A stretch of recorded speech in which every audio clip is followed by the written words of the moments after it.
what can I do with generative AI? How can it make my life easier so it frees me up to do the things that are in my genius zone? And how can it make it easier to do business or for my clients to work with me? Welcome to the AI for Creative Entrepreneurs podcast, where we guide you through the weird and wonderful landscape of artificial intelligence. I'm Rob Marsh. And I'm Kira Hug. We are the founders of the Copywriter Club, and our goal is to help you stay ahead of the curve. We'll show you how to use these new AI tools to maximize creativity, simplify work and life, and reinvent your creative career so AI works for you, not against you. So whether you are a copywriter, a marketer, a content writer, or a creative professional of any kind, join us as we explore the intersection of artificial intelligence, creativity, and career. Copywriters and creatives talk a lot about generative AI tools and how we use them in our businesses, but we don't talk enough about the critical mindset shifts needed to adapt to our new AI-infused workplace. That's why we brought in Lisa Nirell, an executive coach who's working with companies as big as Hilton to generate fresh growth strategies and help their leaders feel confident and calm amid the disruption that is generative AI. Now, I promised Lisa I'd keep her introduction short and sweet because we both agree that there's nothing worse than an intro that drags on and on. But I'm also a long-form writer, so brevity is an ongoing struggle. This episode is a must listen if you want to find out how we can use Lisa's 3-bucket theory to focus our time on the business activities that will best serve the future of our businesses, along with the importance of scenario planning, critical thinking, career longevity, and of course, our mindset as we deal with the ever-changing AI space. We'll also talk briefly about how to integrate ChatGPT into your coaching or consulting services, and a few lessons learned from Lisa's open water swimming adventures. All right, let's just jump in to the latest episode on the AI for Creative Entrepreneurs podcast. Well, hold on. Before we get to our interview, this podcast is sponsored by our AI course. It's called AI for Copywriters, Content Writers, and Creatives. It's a course/adventure. More than 200 copywriters have already used the course to learn about using AI in their business and specifically how to use it as a creative partner, not just to write copy or content. And they're telling us that it is helping tremendously. Ethan Ross, a restaurant marketing consultant and copywriter, he gave the course 5 out of 5 stars and told us this course was exactly what I needed to create extremely useful AI prompts and to feel confident that ChatGPT was giving me the good stuff instead of cliche, flavorless content that people complain about. He's already used the prompt crafting techniques and templates to help him with projects for clients. And he told us, I've even used what I've learned to create an AI research demonstration for a writing class that I teach. So needless to say, this course is ideal for anyone who wants to start using AI to increase their efficiency and effectiveness while also presenting as somewhat of an AI expert to their clients. So, end quote. Thanks, Ethan, for saying that. The course includes everything you need to know about how to write prompts so that what you get back is great. It includes lessons about generative AI, what it is and what it can't do. It talks about the legal risks and implications. It includes a prompt book and prompt demonstrations so you can see how to use these prompts in your business. And we recently just added a certification so that you can take the materials of the course, implement them into how you use them in your business, and then take a test and be a certified prompt engineer at the end of it. It's all available at thecopywriterclub.com/AI4C. That's number 4C, AI4C. Okay, let's kick off our episode with Lisa. Let's kick it off, Lisa. I want to know how you ended up working with AI and pulling that into the work that you do. My mission is helping mindful leaders cultivate healthier companies.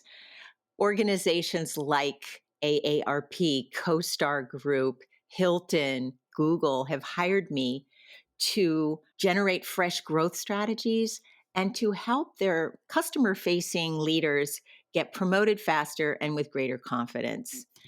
Given the disruption that generative AI, the political discourse, the dark side of social media, and this really amorphous thing called hybrid work, what they're doing to disrupt the way we used to see how business was done, it puts a lot of pressure on our clients and our leaders. So my job is to help them find some calm and some confidence in this new world in which we live.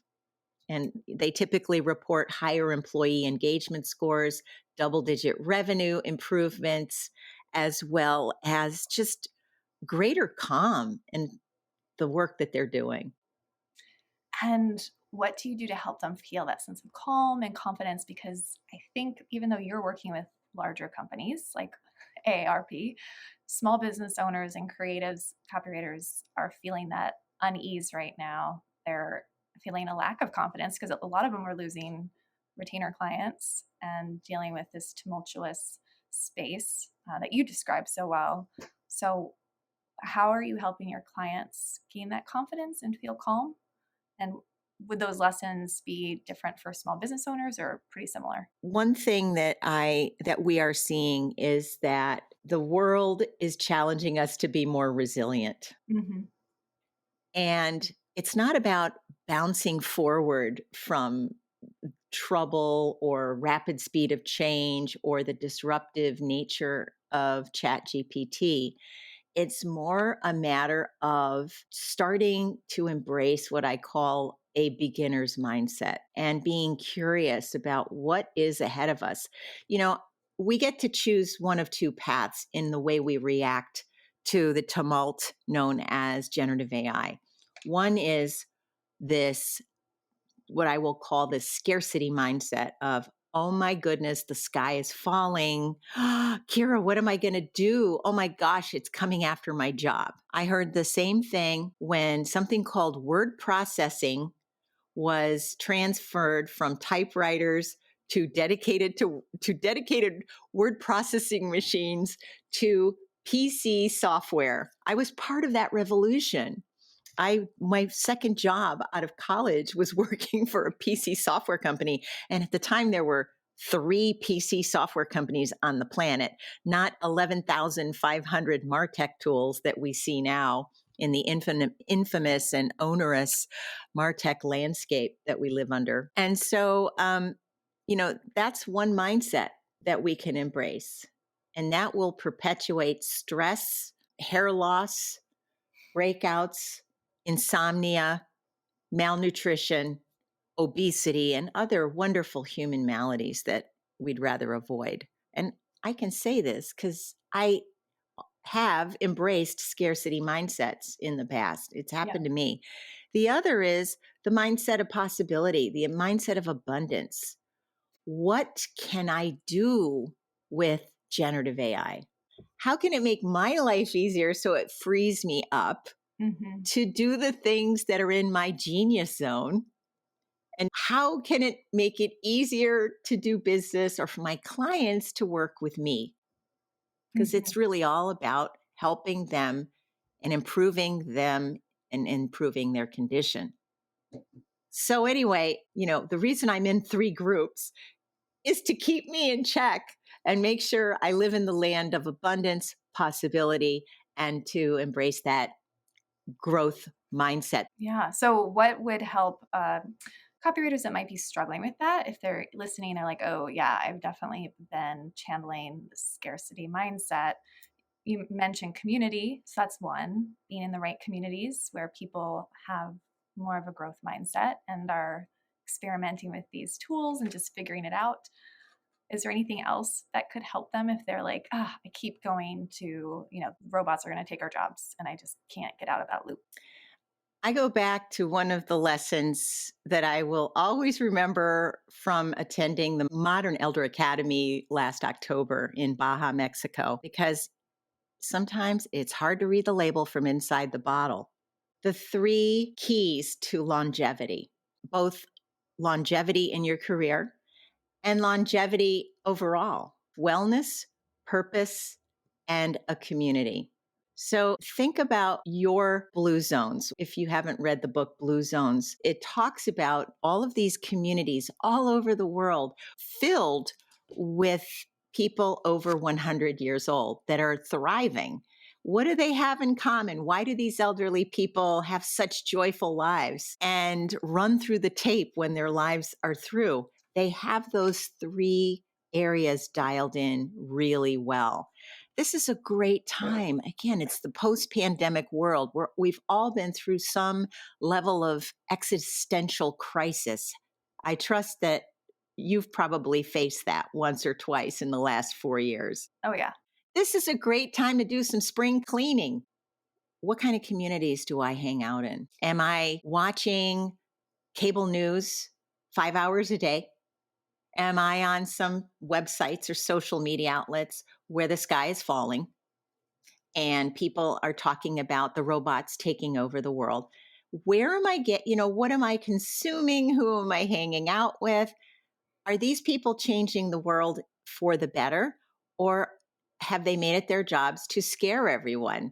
You get to choose what those communities look like. And thankfully, in my case, I have found three enlightening and enriching communities, and I'm all more grateful for it. I know, Lisa, that you work with clients on strategic thinking, strategic planning, setting the vision. It feels like that's more important now than ever to really think ahead. How do you balance that, or how do you guide your clients to work through that process while dealing with, the day-to-day ups and downs, and then thinking ahead when everything feels like it's changing so quickly? It's like, how do we even plan for the next 10 years if we can't even plan for the next 3 months? How can we approach that strategic thinking? Every entrepreneur I've talked to struggles with this. I call it the three bucket theory. So every day I wake up, I get to choose one of three buckets and how I'm going to spend my time. Bucket number one is let me go fix yesterday's chronic problems. Bucket number two is let me hang out in my inbox today. I've got a list of to-dos. It is the natural tendency for highly creative people to want to overperform and exceed expectations. And we get to choose how much we overfill that inbox such that we have no energy left by the end of the day. The third bucket is WTF. What's the future? Oh. What's next? What's possible? How do I create an exciting new offering? How do I go test it with 5 of my best clients and see how they react? And in advising now over 100 chief marketing officers, mostly in the United States, and hosting these private communities, what I have found, and this is really going to shock you, as they track their time, which I ask every coaching client to do, take 1 week and track your time. Put a piece of paper next to your laptop and just track your time. There's no wrong answer. And tell me what percentage of your time is spent in each of the three buckets. And it's less than 5%. And this is quite comical because they come to me because they want to get promoted faster. They want to have more influence in the C-suite. They want respect from the board of directors for the work they're doing. And they want to be a greater force for good. And yet they are stuck in this rut of yesterday's problems and today's inbox. Yeah. Boards of directors don't compensate you and reward you for fixing yesterday's problems unless your company is a turnaround situation. So, our job is to help them free themselves up, become better delegators, automate the stuff they don't like to do so that they have more free time to work in that zone of genius. Okay. All right. And I know you do some worst case scenario planning with clients too. That seems like it's probably showing up in your work today, related to AI. And how is that showing up in your work? How are you helping clients? And is that something that small business owners should think about? Yes, scenario planning is very different from strategic planning.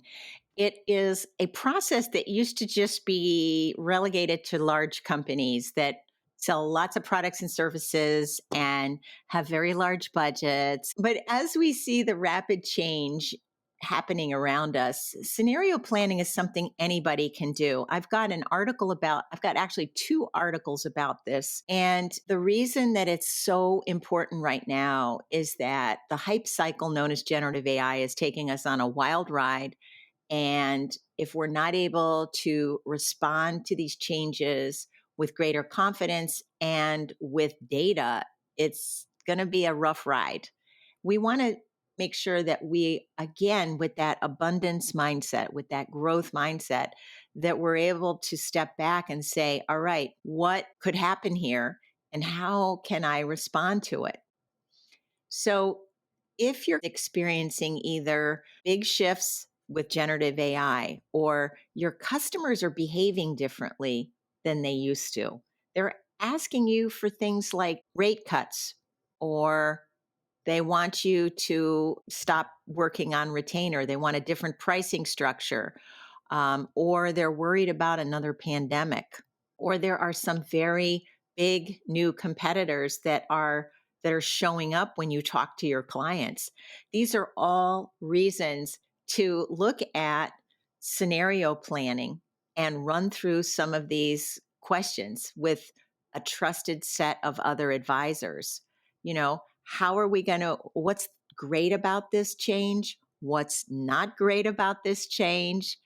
How do we, under the constraints that we're facing, create a set of what I'll call guiding principles or filters to help us reset our priorities?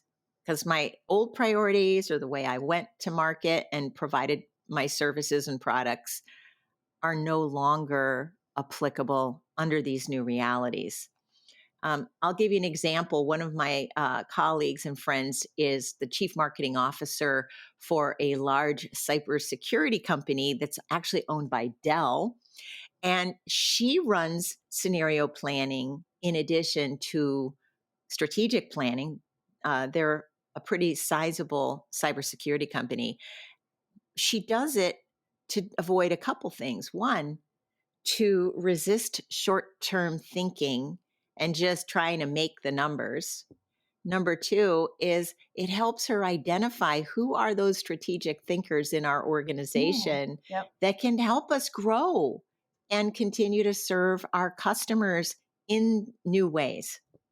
So it's a great way, even if you are an individual copywriter, to say, I can't build this company by myself. I need some outside experts. I have some independent contractors helping me with my website or my social media, or some of these, or even my accounting. Maybe I could bring them together on a Zoom and we can strategize about some of these big changes that are happening to me and to my work.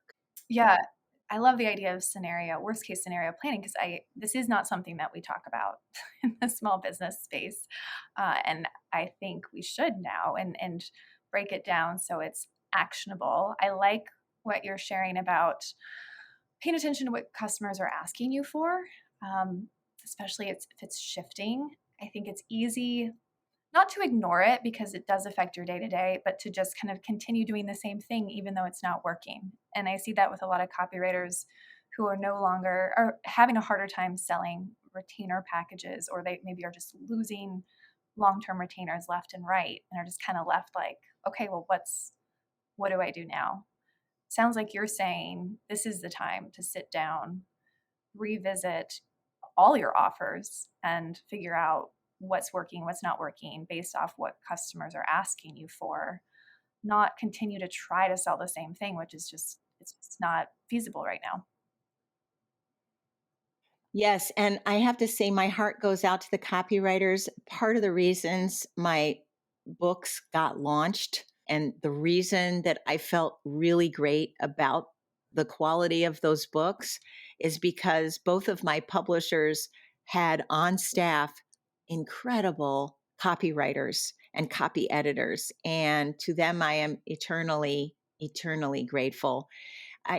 I look back or think back at what J. Peter Skoblich said in an article from HBR when he once said, quote, "It takes strength to stand up against the tyranny of the present and invest in imagination."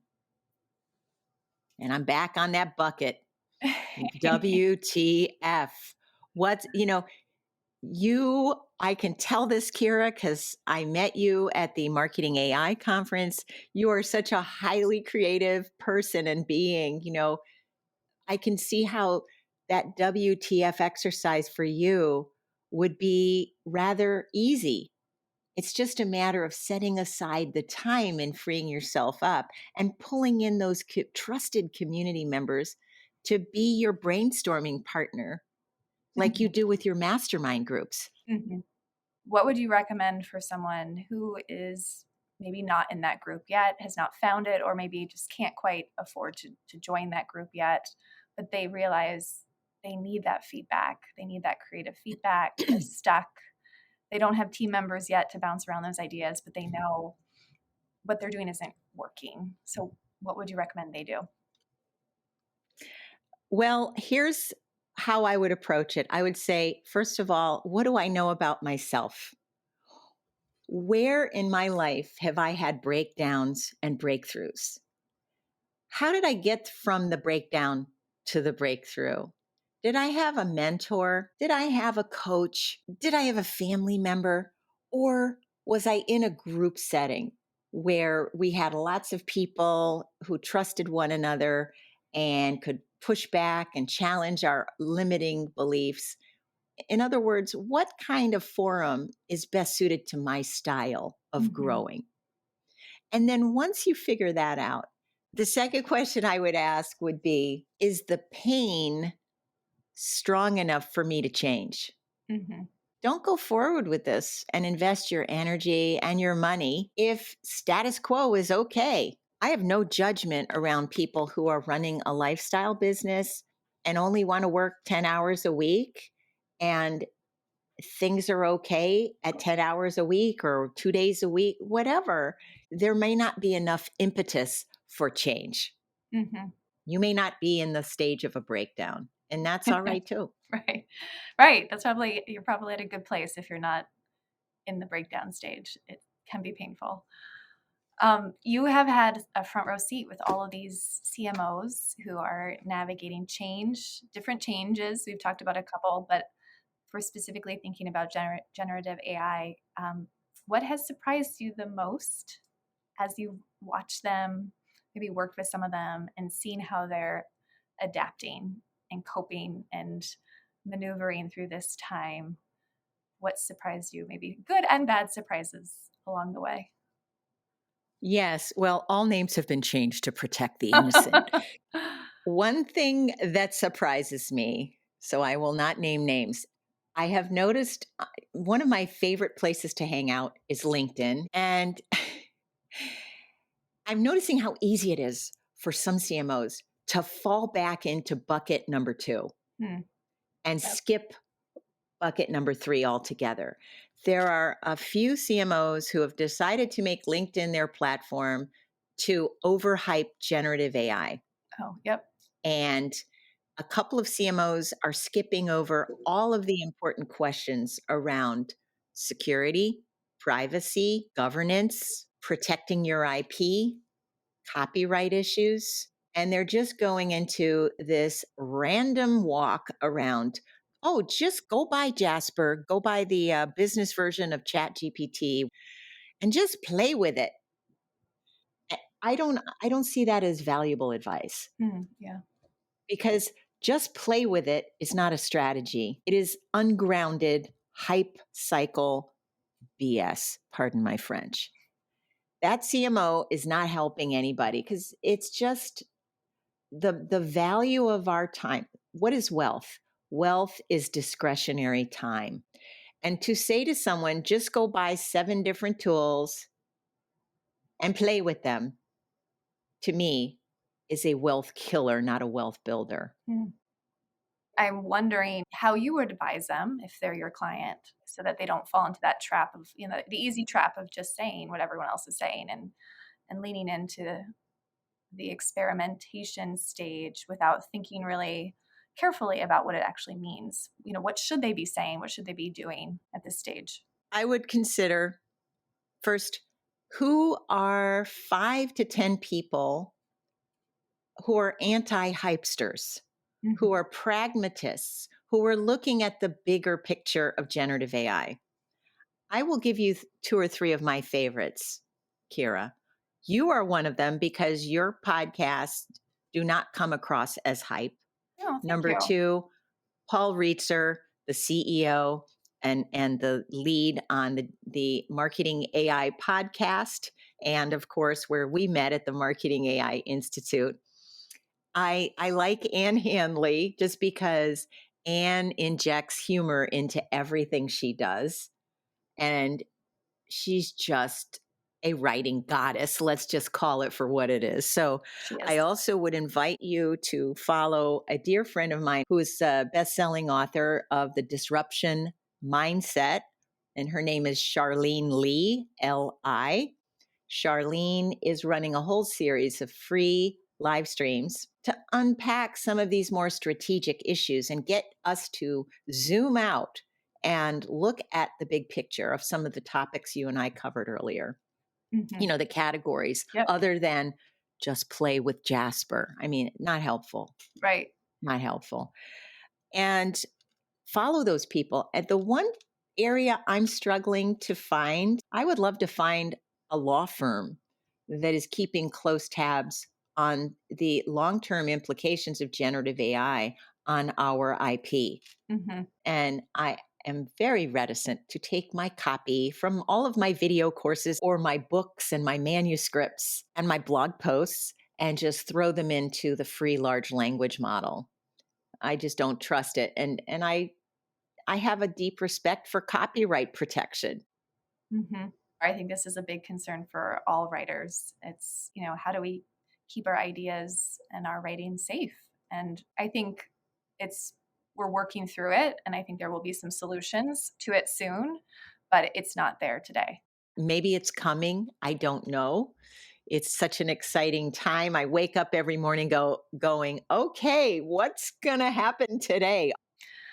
Yeah, and I mean, you are making changes, you're aware of the changes, you're paying attention to the space, you're asking more strategic questions rather than just jumping in, um, and responding to the hype. So, what other changes have you made in your business, if you have, over the last 5 months because of the shifts? Have you noticed your customers are asking you for something else, and so you've shifted your offers, or made any other changes? I am doing 3 things. Number one, I am maintaining a focus on who is my future client. I like that. It's really it's really easy for me to get lulled into, oh my gosh, I have coaching clients and CMOs and CEO clients that I coach. And I have these wonderful partnerships with companies like EBSCO and LinkedIn Learning. So, I could rest on my laurels. And I am working vigilantly every week to ask, okay, what are my future clients doing? Where do they hang out? And the second thing I'm doing is I'm asking my clients permission during consulting or coaching engagements to say, do you mind if we pull up Chat GPT and prompt it with a few questions? Ooh. So much like I use whiteboards and Miro and other tools in Zoom and so forth to cultivate collaboration with my clients. Now, on coaching engagements, when I'm on Zoom, I'll say to the client, "Hey, can I share my screen? Hey, let's just throw these prompts into Chat GPT and see what it says." It's a thought partner. It's a conversation starter. If they're working hard on a new signature story for their company, or they don't know how to describe what they do, and they want to use metaphors and stories in order to captivate people, it can be a great thought partner. And again, as long as it's not used to gather facts and figures. And the third is I am working much more vigilantly on becoming better at my critical thinking skills Yep. and challenging every not challenging, but asking for sources and evidence. When I hear people on LinkedIn or Facebook or even in our Slack channels stating things, and I would give this caveat to everyone listening today. Just be cautious when you're invited to participate in a mastermind group or, a long weekend program or seminar and people are quoting they're quoting certain sources and throwing out compelling statistics.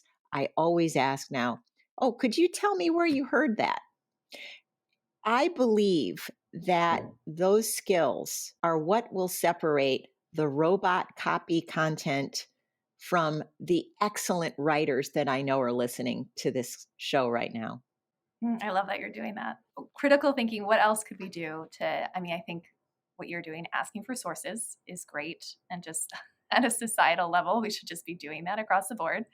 Um, is there anything else we could do to work that muscle and work that critical thinking muscle a bit more? I remember something that used to really irritate my mother. When I was a little girl, my parents learned early that this young lady, Lisa, has a lot of energy. We need to keep her busy. Otherwise, she's going to get in a lot of trouble. I grew up in this small rural town in Connecticut. So my parents were very wise. They said, keep her busy, get her into as many activities as possible. Because when I was bored, I used to ask why. Why are we doing it this way? Why do I have to do the same cheerleading program that I did last year? What if I tried tennis?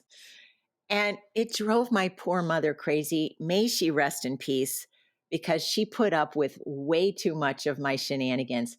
I didn't do it because I was malevolent. I wasn't an evil child. I just had this insatiable curiosity. And I say to people, generative AI has no curiosity. It is not a sentient being.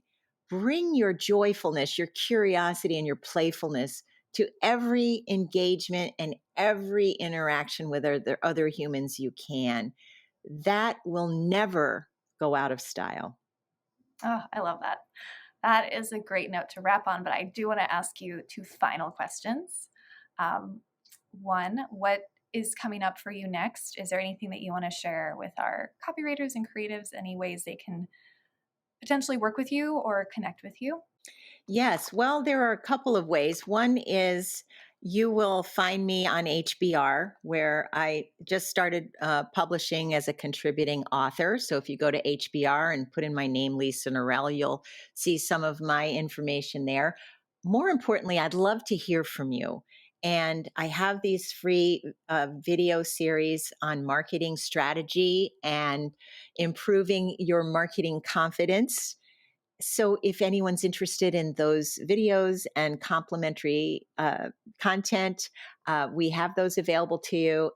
Just send me an email to 7 videos free or 7 free videos to Lisa@lisanarell.com. We'll make sure you receive those. And of course, you can find me all over LinkedIn, where my live streams and podcasts are shared broadly and monthly. And I invite anyone to join the Mindful Marketer show.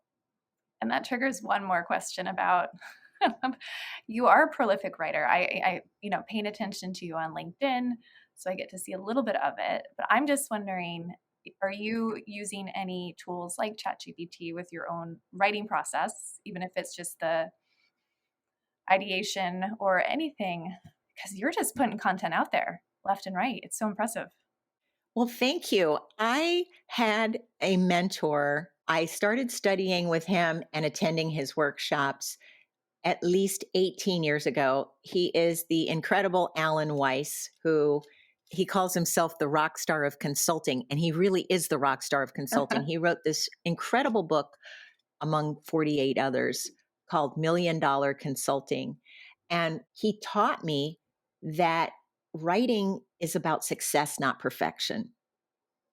Now, when I write for HBR, it's got to be darn well perfect. Hmm. For a blog post that I have some insights to share, does it need to be perfect? Heck no. So, depending on the venue or the platform I'm using, I want people to know I'm not perfect. I Mhm. want people to know I'm approachable and relatable. And like yesterday, 15 minutes, I generated a 90-second video and put it on LinkedIn. The lighting wasn't perfect, the message was important. So, again, I really learned, to pick your platform. Does it need to be perfect? Sometimes yes, most of the time no. Yeah. And just share your insights, get your thought leadership out there. And when your perfectionist mindset shows up, say, thank you for sharing. You can go back in the closet now. I'm going to write this thing and share it with the world because how dare I hide and hold back this great value I have to share with the world? How unfair is that to the world and all the people I could be helping? Yeah, and I recommend anyone listening check out the links you mentioned and the places they can find you because that's you are showing up as a thought leader. I know some people don't like that term anymore, but you are showing up there consistently and I love your approach. So it's worth just to see what it could look like, one example, and checking you out. And I know I've kept you over time, so I appreciate it. I have final question about your open water swimming experience. You're an open water swimmer. I think that's so, so amazing and intriguing. I'd love to jump into that. What lessons or one lesson have you pulled from your open water swimming experience that you apply to your business? Let's do a whole other show on endurance sports because you're doing a triathlon. Girl, I got to say, I haven't done it I'm yet so though. I impressed. haven't done it yet. That's okay. Repeat after me. My name is Kira Hug. My name is Kira Hug. I used to not be a triathlete and tell myself I haven't done it. I can be a triathlete even though I haven't done it yet. My previous I'm not a triathlete yet was a previous me, and it's time to let it go. And today I choose to be a triathlete. Letting it go. Let it go. Let it go. Okay, I am. I am. I am the triathlete. You're a triathlete. I'm an open water swimmer. Lessons learned is be in the moment and enjoy it. I can't be an open water swimmer. I'm going to be up in Vermont this summer for my 5K at Lake Mefremagog. And I got to say, I can't be doing my shopping list or worrying about Chat GPT when I'm getting thrown around Oof. by choppy waters and wind and bright sun in my goggles, blinding me. I can only focus on the present and how fortunate I am at age 61 that I get to swim in these gorgeous waters and be surrounded by Mother Earth. I mean, what else is there? This is it. All right. I love it. And I might join you on one of those swims. So we'll have to chat about that later. We'll talk. But thank you, Lisa. I really appreciate your time and sharing your perspective on business, marketing, AI. Thank you. It's been a pleasure, Kira. Before we wrap, I'm curious, Rob, what was your takeaway? Yeah, so really early on in the interview, Lisa started mentioning the quote about how discovery is seeing with new eyes and thinking through how we approach the work that we do, focusing on relationships instead of projects. And I think that's a nice reframer for a mindset around how do we use AI, where so many people are freaked out by AI and what it's going to do to our businesses. And obviously, as a tool, it does change the work that we do as creatives, but it doesn't change the relationships that we have with our clients. And so, if we can use these tools to do better work or to do more work, however it applies, but then really focus on that relationship with the clients so we can helping them solve problems, helping them grow their businesses, showing up as a strategist and as a partner and not just as a content producer. I think that's everything you need to succeed with AI as opposed to being frightened by it or being put out of business by it. Yeah, no, that was a great point. And I really was drawn to her 3 bucket theory, where she talked about how we choose to think about our time and where we spend our time. And bucket number 1 is really focusing on yesterday's problems and going back to fix what's broken from yesterday. Bucket number 2 is just being present, but not necessarily present in a good way. It's kind of like staying around your inbox or just like surfing your inbox to see what's coming in, or even social media, or building out a list of to-dos that are just kind of feel like busy work.